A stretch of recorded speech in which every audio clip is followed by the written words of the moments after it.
Thanks for coming on. Good morning, Bill. Hey, it's good to hear from you. Hey, tell Father I'll be happy to donate an electric shaver for him.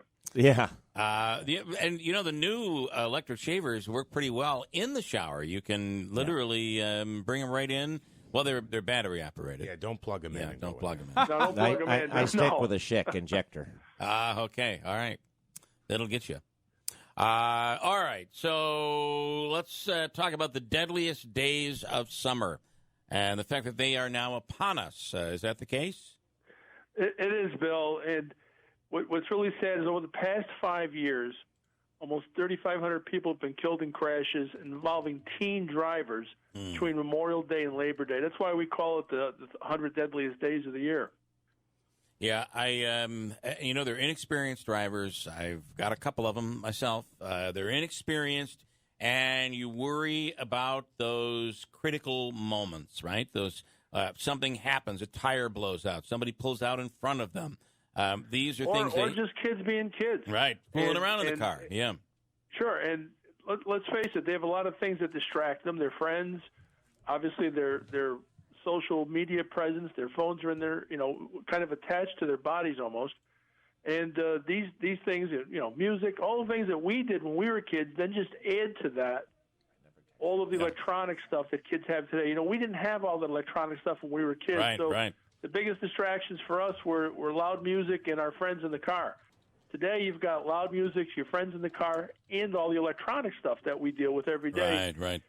And, of course, we got kids taking selfies while they're driving.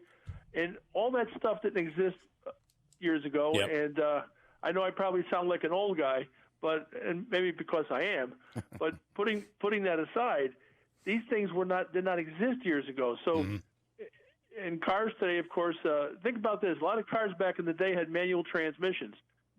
The kids don't even know what that is today. And I've always thought if we put a manual transmission back in the car, you wouldn't have any more texting and driving. That's a good point. Yeah, because they'd have to have their, right?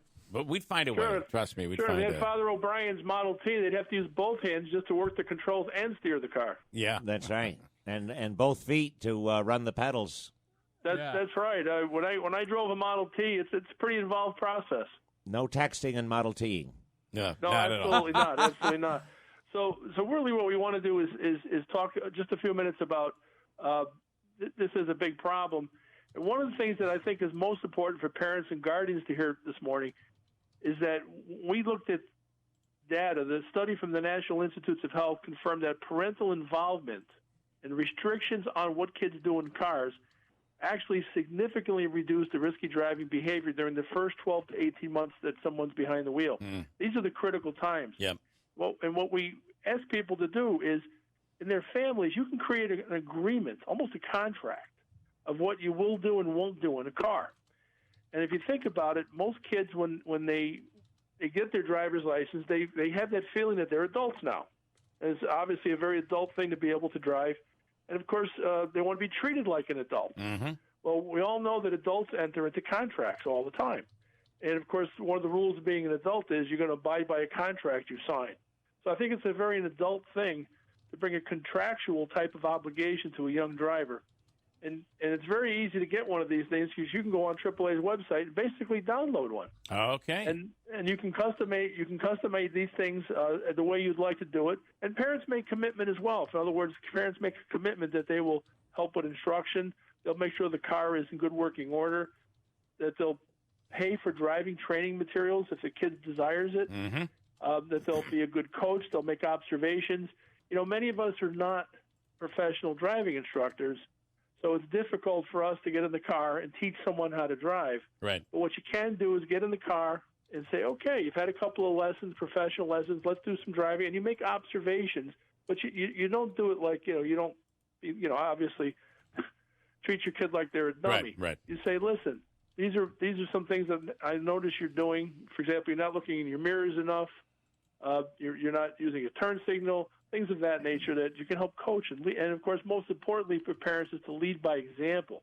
If you're sitting there texting while you're driving while your kid's in the car with your seatbelt off, right, probably not a smart thing. How does somebody find the contract on your website? Basically, if you go online, and it's obviously very easy to do, you can just type in AAA parent-teen driving agreement right in your search box. Okay. And you don't even have to go directly to the website, which you can do.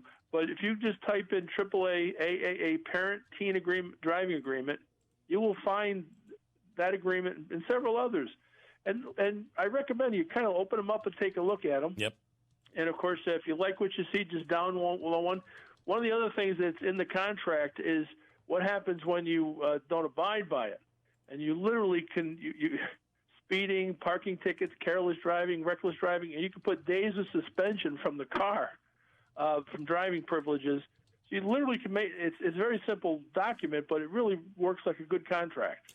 And I got to tell you that if you think about it, chances are you have a teenager, you're paying for the gas in the car. There's a good chance the car you own. And, oh, by the way, you're paying through the nose for your insurance because I just Correct. watched our insurance go sky high.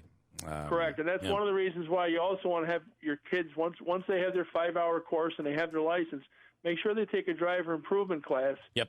So you can get that discount on your insurance, because one of the good things in New York State is obviously you can get a 10% discount by going through a safety course.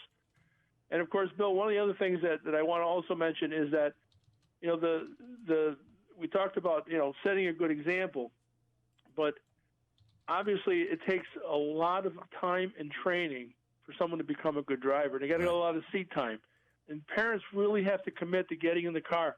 I mean, I know some families where you know, people have said, "I'm so glad Junior's got a driver's license. I don't have to shovel him around every place." Right. Well, you know what? You got to spend those first few months in the front seat just like you are shuffling them around, because you really need to spend seat time with your kids.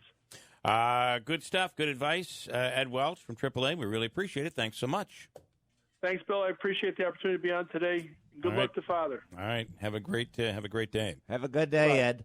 Right. I can remember my mom and dad spent, I mean, he brings up a very good point, but it also is a humorous point from my own memory. My parents, when I first got a driver's license, we rode, of course, driving around is what we did. Right. And my dad would let me drive, and he would sit in the front seat. And I can remember my mother, both feet firmly planted through the floor like it was going to go, and both hands on the door I was driving, you know. It's like, holy cow. Scared Mom, to death. sit in the back. You're not helping. Matter of fact, just go sit on the front porch. We'll be back in a minute. It is, it's riding with your kids. They did. I remember that. It's something that it should be done. Just because they get the license, it's not because they don't have that driving experience. No.